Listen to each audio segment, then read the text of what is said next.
పొద్దున్నే పొద్దుల్లే నువ్వు నాకు ఎదురైతే అదృష్టం నాదనుకున్నా. సాయంత్రం వేళల్లో నా బతుకు నీడల్లో నా దీపం నీవనుకున్నా. నా వెలుగంత తీసుకెళ్ళి చీకట్లో కలిపేశావే, నా ఆశల్ని మోసుకెళ్ళి చితిలోన కాచేశావే.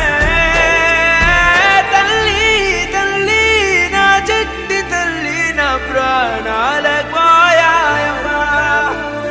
నీవే లేని లోకాన నేను శవమల్ల మిగిలి